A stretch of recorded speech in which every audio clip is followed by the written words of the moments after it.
This is Bill. I'm here at Highland Hill Farm, and we solve neighbor problems.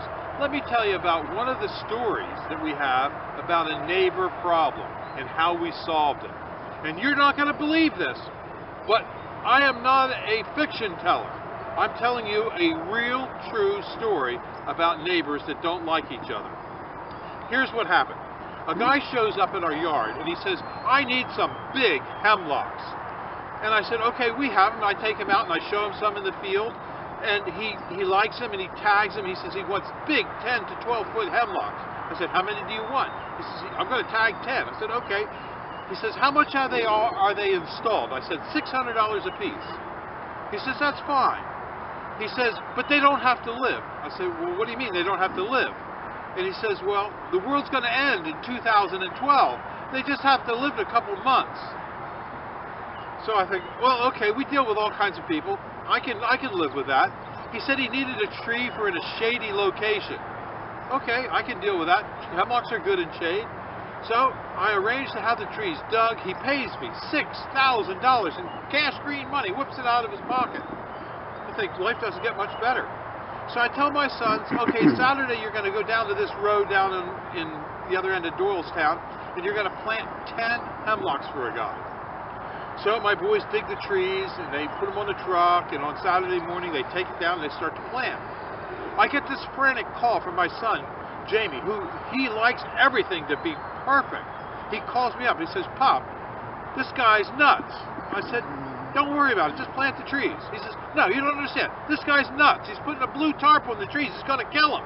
I said, Jamie, they don't have to last. They don't have to last to the end of 2012 because he claims the world's going to end, so don't worry about it. No, Pop, you don't understand. These trees, he's going to kill him. You're going to have a problem. He'll be back. You're going to see. You're going to handle it. I don't want any part of it. I don't even want to do the rest of the job. So just plant the trees, Jamie. Well, he did plant the trees. The guy liked them. Next Saturday morning, the guy shows back up. I think, uh-oh, Houston, we have a problem. The guy comes in the yard and he says, I want to buy 10 more trees. I said, no problem. I hand him the tagging tape. I send him out to the field to begin to tag the trees. 5 minutes later, he's walking out to the field. Another car pulls in. The guy hops out of the car and he says, I'm going to sue you. And I said, what for? He says, you planted trees on my property. I said, well, I don't even know who you are, where your property is. He tells me he lives on the other side of Doylestown. I think, uh-oh, it's probably the guy that thinks the world's going to end in 2012 on that property. I said, do you live on such and such a road? He says, yeah, that's it.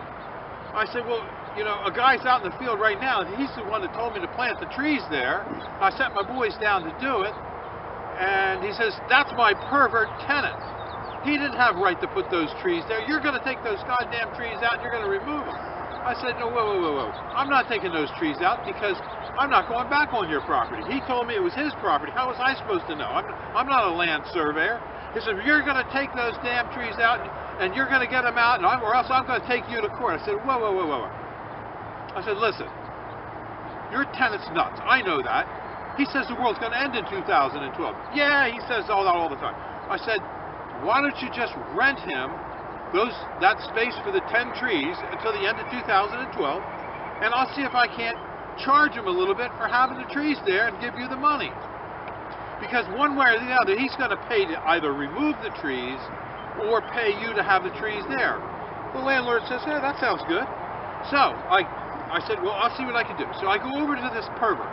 And I say to the pervert, I said, listen, your landlord's out there. He's mad at you. I mean, he wants me to remove those trees. And if I move those trees, it's going to cost you $1,000 just to have us do the labor of moving them out and taking them someplace else. I said, why don't you offer him $1,000 and see if he'll let you have the trees there to the end of 2012. Well, the pervert gets to thinking about it. He says, yeah, that sounds like a good idea. I said to him, well, why don't we do it this way? Why don't you offer him $1,000 to have those trees there to the end of 2012, and then if the landlord goes for that, I'll tell him, but you'll give him $2,000 if he can have 10 more. The pervert says, that's great. So the pervert hands me $2,000. It says, go make the deal. So I walk back over to the landlord and I said, Mr. Landlord, this guy's is nuts. I said, but He wants those trees in there bad, and he'd really like to have 10 more. Would you allow him to have 10 more trees on the property if he gave you $2,000 in cash? The landlord says, "You really mean $2,000 in cash?" I said, "Yeah, $2,000 cash green money, okay? Cash green money, and you can have those." He says, "Okay." So I handed the landlord $2,000 in cash green money.